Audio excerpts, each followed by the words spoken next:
Salut les amis, bienvenue au domaine d'Alvaro. Bon, aujourd'hui on va se faire la petite vidéo comme annoncé la fois dernière sur nos amis les campagnols, appelés aussi rats-aux-pieds, chers amis du potager qui s'occupent un peu plus que l'on ne voudrait de nos légumes. Donc je vais vous présenter un petit peu les solutions que je vais mettre en place pour cette année 2023. Donc c'est des choses que j'ai déjà mis en place un peu l'année dernière en test. Et j'ai vu que ça portait un peu ses fruits, donc voilà, cette année je vais étendre ça un petit peu plus à grande échelle. Et puis ben, je vous montre ça petit à petit dans cette vidéo. Allez, on y va.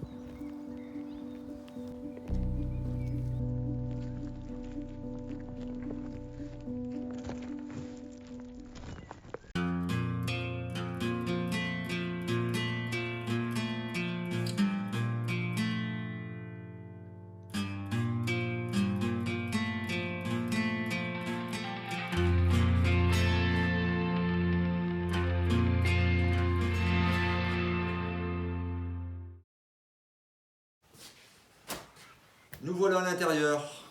Je me suis mis un petit peu plus à l'abri du vent parce que dehors pour filmer c'est pas évident. Ça fait pas mal de bruit dans le micro, donc on va déjà commencer cette vidéo par une petite partie jardinage et plantation. Je vais vous présenter donc ici mes différentes solutions pour lutter contre nos amis les campagnols. Bon, comme vous savez, moi je suis pas quelqu'un à vouloir tuer les bébêtes. J'ai plus tendance à leur dire d'aller un peu plus loin que mon jardin.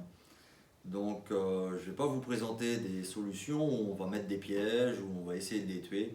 Moi ma philosophie c'est que ces campagnols sont très utiles dans la nature, mais disons qu'ils sont un peu moins utiles au milieu de mes planches de culture. Donc là, je vais commencer ici en intérieur et je vais vous montrer ce que j'ai prévu pour cette année pour lutter contre ces campagnols. Première solution 100% naturelle, hein, je précise. Ce pas des produits chimiques qu'on va utiliser ici ou des produits dangereux. Ils sont quand même dangereux, c'est pas parce que c'est naturel que c'est pas dangereux, attention, hein. Je vais parler du tourteau de ricin. Le ricin est une plante que vous, mesdames, vous connaissez bien, vous en utilisez peut-être pour vos cheveux ou vos ongles, mais ici on va se consacrer sur le tourteau de ricin. C'est-à-dire que le ricin, c'est une plante qui va nous donner des graines. On a possibilité de récupérer le tourteau de ricin, donc ça c'est l'écorce qui est autour de la graine, qui est finement broyée et ça nous donne un substitut, un engrais organique qui va nous permettre justement d'étaler ça dans notre jardin de façon plus pratique parce que c'est livré déjà en gros sac, ça coûte pas très très cher. Bon, là le sac là j'ai payé quand même 49 euros hein, pour un sac de, ça doit être 25 kilos. Et ouais 25 kilos, vous en avez à peu près pour une cinquantaine d'euros. Avec 25 kilos vous allez pouvoir faire 250 mètres carrés de jardin. Donc moi c'est à peu près ce que j'ai à faire. Je ne vais pas en mettre partout, sachant que je vais en mettre uniquement dans les zones où j'ai des végétaux qui sont mangés par les rats-aux-pieds. Pourquoi mettre du tourteau de ricin? Tout simplement parce que le ricin est une plante qui est toxique, aussi bien pour les hommes que pour les animaux. C'est-à-dire que si vous, par exemple, vous mangez des graines de ricin, désolé, mais vous allez succomber. Ça ne va pas vous mener là où il faut. Vous allez même décéder. Pour un homme, si vous mangez 5 graines de ricin, il y en a assez pour vous emmener au cimetière. Donc attention, c'est quand même c'est une belle plante, c'est une belle fleur, mais à ne surtout pas consommer. Donc nous on le sait, voilà, on va pas s'amuser à la manger. Mais nos amis les campagnols le savent également. Parce que eux c'est des mangeurs de végétaux. Et le tourteau de ricin, ils savent très bien que s'ils mangent le ricin, proprement dit, soit la racine, soit la feuille, soit la tige, ils vont mourir. Donc forcément, en venant mettre dans votre jardin des particules de ricin, comme là le tourteau, ils vont s'en éloigner automatiquement parce que s'ils viennent ingérer quelques petites particules de graines, forcément ils ne vont pas se sentir bien et donc ils vont éviter de venir en manger. Donc en mettant ça dans votre jardin, donc déjà, vous allez déjà en éloigner une grande partie. Moi j'en ai mis l'année dernière, ça marche plus ou moins bien. J'ai quand même eu quelques attaques, quelques galeries qui se sont faites. Et voilà, on a quand même une utilité à le mettre parce qu'on voit quand même qu'il y a du résultat. J'en ai eu quand même beaucoup moins dans les zones où j'en avais mis et les zones où j'en ai pas mis. Le tourteau de ricin, c'est 100% naturel, c'est un engrais organique. D'ailleurs, c'est utilisable en agriculture biologique. Et il va y avoir également un autre intérêt de mettre ça dans votre jardin, c'est que vous allez venir y mettre un engrais azoté. Parce que le tourteau de ricin, justement, ça fait partie des engrais très azotés. Donc ça va permettre à vos plantes de se développer beaucoup mieux. Et donc ça, je vous mettrai quelques petites illustrations de comment on vient mettre ça directement dans le jardin. Ça sera la première solution que je vais mettre en place. C'est-à-dire que dans mes zones, je vais y mettre du tourteau de ricin. À savoir qu'il faut le mettre un mois avant la plantation. Le temps que ça se mélange à votre terre, à votre jardin, et que les campagnols viennent voir qu'il y en a et justement vont s'en écarter. Il ne faut pas planter vos salades et puis mettre ça le même jour, ça sert à rien. Les campagnols ils sont installés, le premier truc qu'ils vont faire c'est qu'ils vont manger vos salades et puis après ils vont se barrer. Donc il faut mettre ça un mois avant, comme ça ils se barrent et après vous mettez vos salades.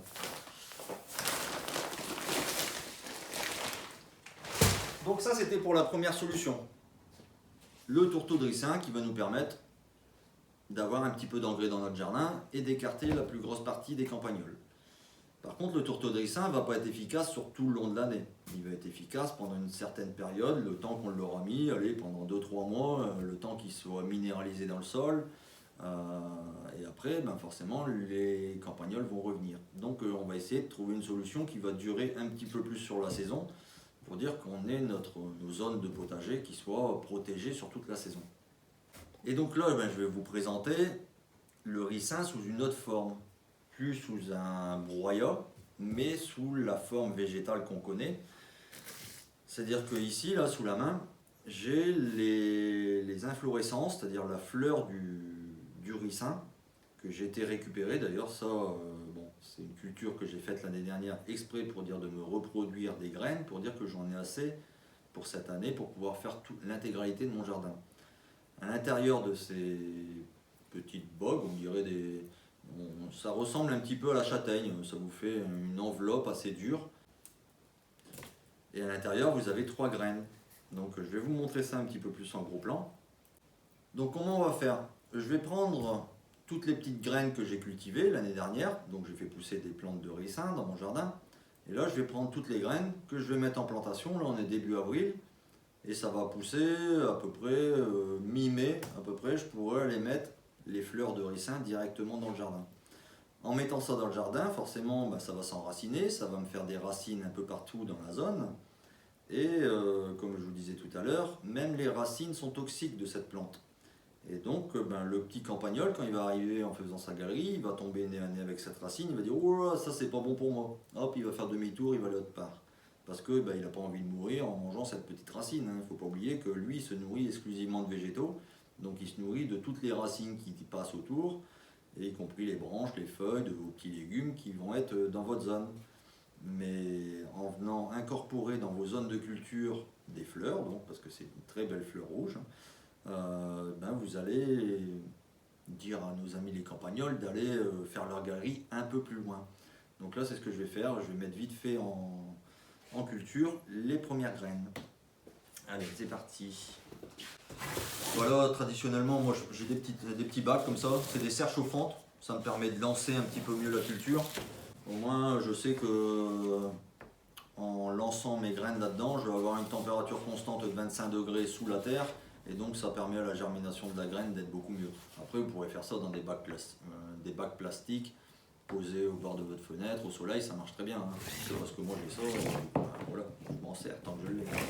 Je vais venir y mettre là-dedans du terreau universel. Donc vous choisirez votre terreau. De toute façon, les terreaux universels, il y en a 36 000. Il y en a toujours des qui préfèrent l'un, d'autres qui préfèrent l'autre. Bon, là, on est juste sur un substrat pour dire de faire pousser nos graines. C'est de la grosse graine, vous n'êtes pas obligé de prendre du terreau à semis. Du terreau universel, il y en a bien assez. Donc, je vais remplir mon bac. On vient faire un semis classique, comme si on viendrait semer des petites courgettes. Hein. C'est bête comme chou, hein. On est là en train de planter une fleur. Hein. Donc c'est une culture comme une autre. Mais sauf que ça va me permettre justement d'avoir un maximum de fleurs que je vais pouvoir venir intercaler. Donc vous voyez, on a fait la vidéo sur les artichauts. Et moi je vais certainement me faire une bande en plein milieu de mes bandes d'artichauts, où à l'intérieur j'aurai des plantes, des ricins, pas du tourteau de ricin, je vais avoir des belles fleurs rouges mêlées à mes artichauts. Bon, bien sûr, il ne faudra pas consommer ces fleurs rouges, il faudra consommer que les artichauts.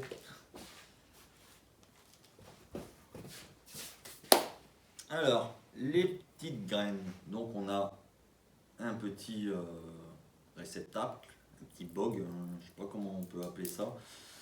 Donc ça c'est la fleur proprement dite du ricin. Ça nous donne des petites bouboules rouges.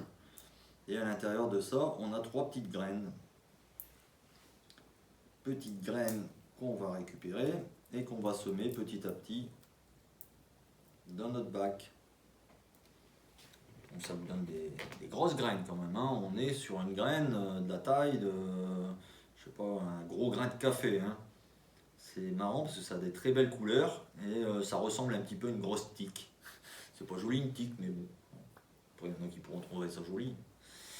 Et donc je vais venir planter toutes mes petites graines de ricin et cultiver mon ricin en même temps que mes différentes cultures au jardin. Alors, ça se présente comme ça. Comme je vous disais, ça ressemble un petit peu à une bogue de châtaigne, mais en plus petit. Et quand on l'ouvre en 2, ou en 3, là ici à l'intérieur, on a 3 compartiments. Hop. Et dans chaque compartiment, il y a une petite graine. Alors, c'est assez dur à ouvrir quand même, mais à l'intérieur,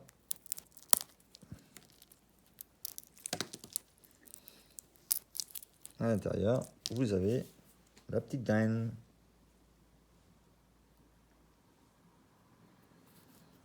Et au final, ça nous donne ça. Allez, je continue. Voilà, la plantation est terminée. On a mis nos petites graines dans chaque trou. Il n'y a plus qu'à recouvrir ça. On arrose et ça part dehors sous la mini-serre. Il n'y aura plus qu'à aller mettre ça au jardin. Donc là, j'ai à peu près, donc si tout part, ça m'étonnerait que le taux de germination soit à 100%, mais on a mis à peu près 150 graines là qui ont été plantées. Et voilà, le tout c'est d'avoir une petite centaine, ça serait bien, de plants de ricin pour pouvoir aller incorporer ça au jardin entre nos cultures.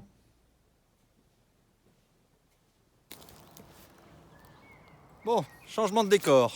Nous voilà en extérieur maintenant. On va attaquer la construction de la 3e solution contre nos ratopiers. Ici, je suis dans une partie de mon terrain où il y a beaucoup de merisiers qui poussent. Et donc ils poussent un petit peu tous l'un sur l'autre. Mais je vais justement venir en sélectionner 2, là, je vais en prendre que 2, qui vont me servir à faire des mâts que je vais mettre dans mon jardin. Et ça va me servir de perchoir. Ces perchoirs vont servir pour les rapaces nocturnes. Parce qu'il faut savoir que les rapaces nocturnes, pour chasser les ratopiers ou pour chasser tout ce qu'ils veulent manger, ils ont besoin d'être posés en fixe pour pouvoir observer le terrain et justement après sauter sur leur petite proie qu'ils ont aperçue tout en bas. Donc là dans le jardin, je vais venir installer des petits perchoirs, des grands perchoirs même, pour justement que les rapaces nocturnes puissent venir surveiller mon terrain pendant la nuit. Comme ça, les petits ratopiers qui vont sortir durant la nuit, ils auront leur petit prédateur qui va les surveiller juste au-dessus. Et j'espère que la combinaison de ces 3 petites solutions va faire que mon terrain, petit à petit, va diminuer au niveau de la population des campagnols. Donc j'ai sorti la petite tronçonneuse. Ma petite style, elle est là derrière. Et là, je suis face à un bébé merisier. Je ne sais pas si vous voyez la hauteur. Bon, il doit faire à peu près 4-5 mètres. Je vais en débiter 2. Et ces 2 troncs, là, je vais aller les installer au jardin. On est go.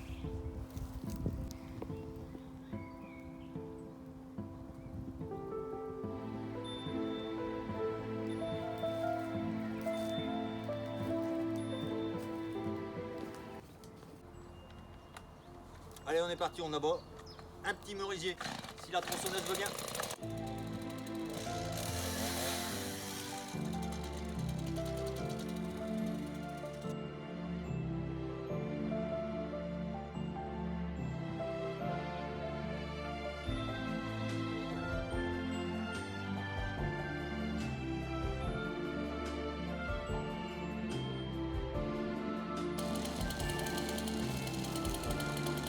Voilà, on va tout faire beau perchoir.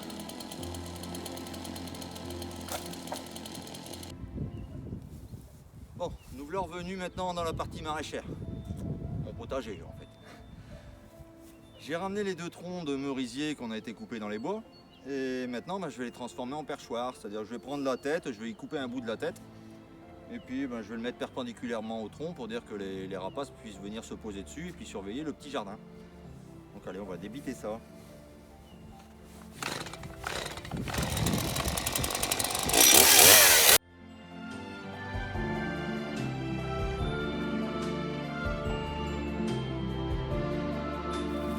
Alors, qu'est-ce que j'ai fait? J'ai coupé l'extrémité et sur le tronc, je me suis créé une petite entaille. J'espère que vous allez la voir assez à la caméra. Mais l'entaille, en gros, c'est pour venir y mettre le bâton qui est là. Je vais y mettre 2 clous et puis ça va me faire mon petit perchoir. Et après, je vais aller mettre ça dans les petits trous.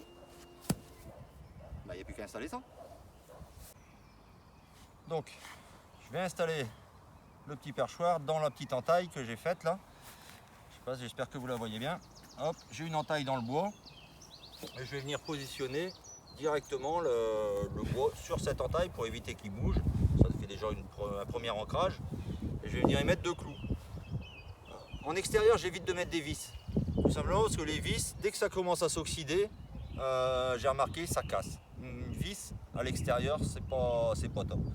Même les vis, on dit les vis en inox, là, la résistance c'est vraiment pas ouf. Pour ça, vaut mieux prendre des bons vieux clous.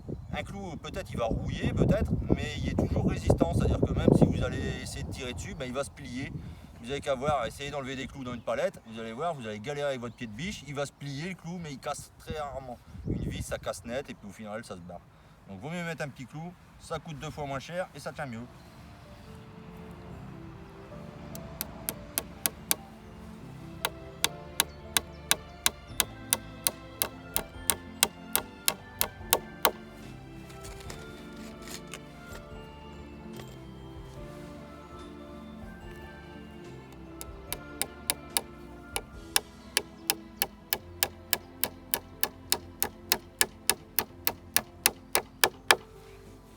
Hop, on va en remettre un 3e, on sait jamais.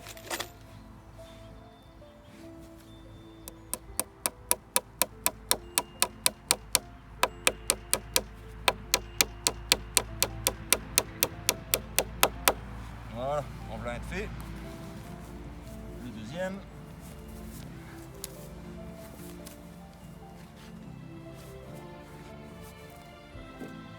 J'ai vraiment fait court lui quand même. Peut-être que j'en fasse un plus long.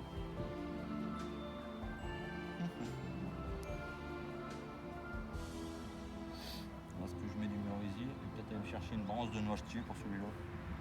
Ouais, je vais aller chercher une branche un peu plus longue parce que là ça fait vraiment mesquin. Là, hein. Je vais poser une tourterelle mais je suis pas prêt de poser un rapace là-dessus. Allez, je vais chercher une autre branche.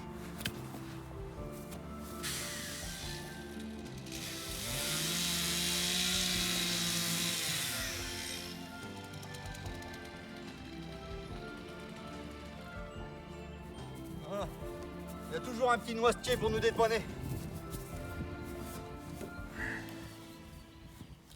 Voilà. Les gens ils vont croire que j'installe des tombes.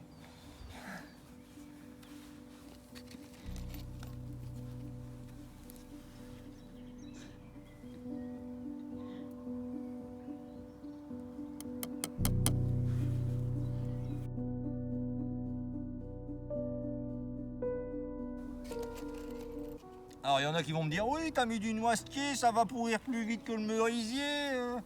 Eh ben je recommencerai. Et voilà. Nos petits perchoirs sont prêts à aller dans leur trou.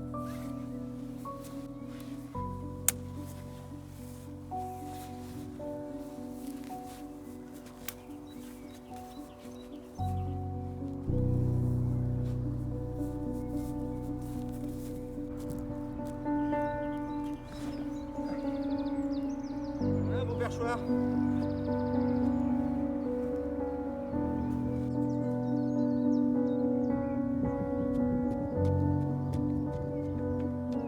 Deuxième petit perchoir.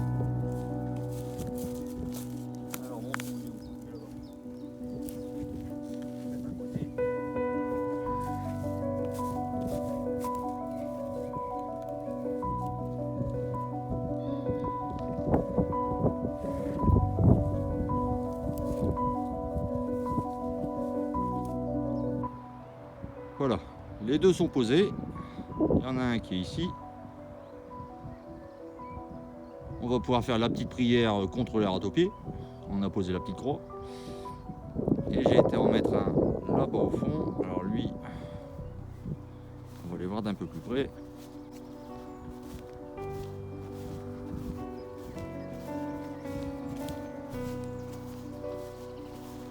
Le second qui est ici. Voilà, en espérant maintenant que les petits rapaces nocturnes puissent venir surveiller le jardin. Donc ça, c'est situé plein centre du potager. Pour dire qu'ils puissent venir se poser là-bas en haut. Et voilà, vous avez vu un petit peu mes 3 solutions que je compte mettre en place cette année pour lutter un petit peu contre l'invasion des ratopiers. Vous avez bien compris que moi je suis pas là pour les tuer, je suis pas là pour tuer des bestioles. Je suis là pour faire en sorte qu'ils ne se sentent pas très bien chez moi. Enfin surtout qu'ils ne se sentent pas très bien dans les zones de culture. Après moi ça ne me fait rien qu'il y ait des ratopiers un petit peu partout, il en faut parce que vous voyez pour les rapaces, il faut que ça nourrisse un petit peu les rapaces. Et puis c'est aussi eux qui allègent le terrain, voilà, ils ont plein d'utilités, donc il ne faut pas s'amuser à tout exterminer comme ça sans savoir. Voilà, moi je préfère, ça fait 2 ans là, que je leur donne à manger en veux-tu en voilà, donc ils se sont bien multipliés. Et justement cette année j'ai pu voir que j'ai un couple de buses et un deuxième, j'ai même 2 couples de buses qui se sont installés autour du terrain. Pourquoi parce qu'ils avaient vu que sur le terrain il y avait à manger. Et voilà, j'aurais pas de ratopier, j'aurais pas les buses qui se seraient venus installer. Donc j'espère que cette petite vidéo vous aura plu. N'hésitez pas à me mettre des petits commentaires, ça fait toujours plaisir de vous lire. De toute façon je lis tous les commentaires et justement ça permet d'échanger un petit peu sur les différentes techniques. Et puis n'hésitez pas à me dire aussi ce que vous avez mis vous en place pour ces petites bébêtes qu'on adore. Maintenant la journée n'est pas terminée, j'ai encore les chevaux qui sont derrière. On va les donner à manger à tous nos amis. Les fifilles, elles m'ont suivi toute la journée. Et puis maintenant, je vais vous souhaiter une bonne soirée.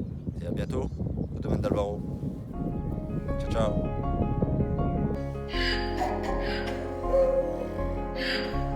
Oui, ma belle. Ça va, mon cœur.